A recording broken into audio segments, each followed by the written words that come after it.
Hey, it's me, MLB. Here is Torn Down the Middle, Chapter 15, and this one is titled In His Pants. I don't know. We'll just have to see what the chapter says. You stirred and your eyes fluttered open. Todoroki was standing by the bedside, looking down at you, and you smiled. Oh, what a lovely dream I'm having, you croaked airily.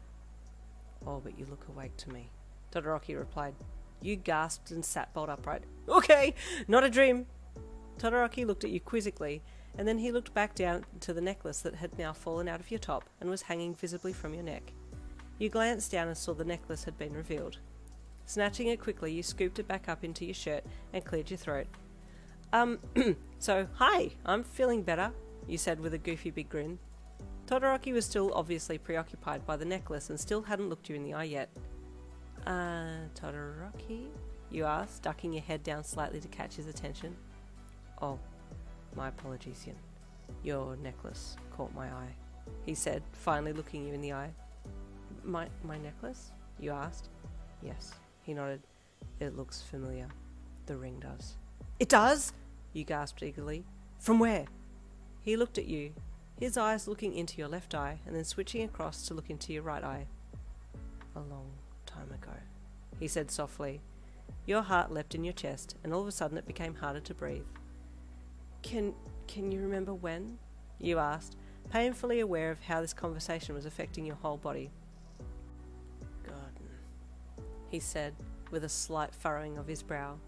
You wheezed audibly, unintentional of course, but he heard it and reached a hand out to you. Yin, please lie down. You don't sound too good. No, you have it wrong. It's too good. This is why I sound like I'm dying, you thought, but lay back down anyway. Oi, half and half bastard, a voice barked from the nurse's office doorway. Todoroki turned. Oh, it's you. Yes, it's frickin' me, Bakugou snapped. Came to check on my girl. Your heart fluttered slightly when you heard his words, and you scowled, confused as to why him calling you his girl had made you feel slightly giddy. I'll take my leave now, Yin, Todoroki said through gritted teeth, as he turned and walked past Bakugou, shooting him an icy stare as he passed. Bakugou growled lowly at him as he passed, his ruby-red eyes watching the handsome dual-haired boy depart. What are you doing here? You snapped at Bakugou. Came to see how you were doing, he said gruffly, plopping down on the side of the bed and running a hand through his spiky blonde hair. As if you care, he said bluntly. I'm fine, you can go now. Bakugou sighed harshly. I actually frickin' care about you, okay? No one has a gun to my head.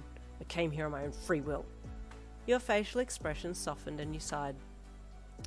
Okay, sorry, you mumbled, looking down at your hands. There was silence for a bit before Bakugou spoke. Didn't know you wore jewellery, he grunted. I don't, you said, curiously looking up at him with a confused look on your face.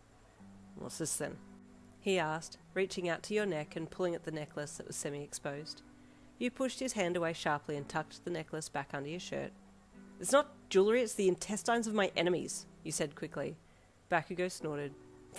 Is it an heirloom? No, it's just special, you said softly. Why? What's it to you? You snapped.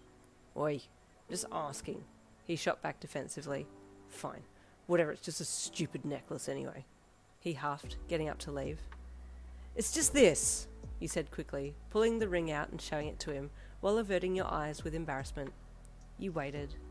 Come on, you livid caramel donut, just friggin' say you recognise it or not, something, anything. You hesitated to look in his direction, but his face was still in its usual neutral scowl. Who gave it to you? He asked. I was hoping you could tell me that, you shaved moose knuckle. Don't know, you lied. Well, it was kind of true. You actually didn't know who gave it to you, but you had your hunches. Bakugou grunted. Gave a girl a ring once when I was a kid. She lost it, he said as he turned sharply and left the room. Wait, Bakugou, wait! You yelled, throwing the covers back and stumbling out of bed, your skirt getting caught in the side rail and ripping as you tried to bolt. With a scream you hit the floor. You'd completely forgotten about your sprained ankle. Bakugou was back in a flash. Yin, you idiot, what are you doing? I'm making a complete fool of myself. What does it look like? Ow! You groaned as you tried to get up. You tried to stand but fell and Bakugou caught you. He clicked. Hang on a second. Just hold on to me. You gripped his shirt and buried your face into him, inhaling his delicious burnt caramel scent. He tentatively wrapped his arms around you to lift you so that you could sit back down on the bed. Then he pulled back. He coughed and turned his head away quickly when he saw your bare thigh exposed. Your skirt, he said softly. You looked down and screamed again. Oi! Okay, calm down. Calm the hell down, dumbass! He scolded as you flailed and whined. But I'm naked! You wailed. You're not friggin' naked, you idiot. Hold on a second, he said as he quickly covered your lower half with the bed covers. I'll be back. He was gone and back in a flash with his hero pants. They were black with green dark belt that had attachments for grenades, and they looked kind of baggy and comfy. Here, he said, holding them out to you. Put these on. You took them from him and he turned his back to you so that you could hesitantly slip your skirt off under the covers and pull the pants on, doing up the belt to the smallest hole. Wait, this belt hole seems to be the most used. Do we have the same waist size? You done yet? He asked gruffly. Yeah, you replied, standing up with the weight on one leg and looking down at the pants. Bakugou glanced over his shoulder at you and your heart jumped. Ooh, lovey, lovey, lovey, dovey, dovey, dovey. I need to snip that piece of the K-pop song and stick it in this section so that it makes more sense. But yes, it seems like there's something going on. Stay tuned for chapter 16 coming tomorrow.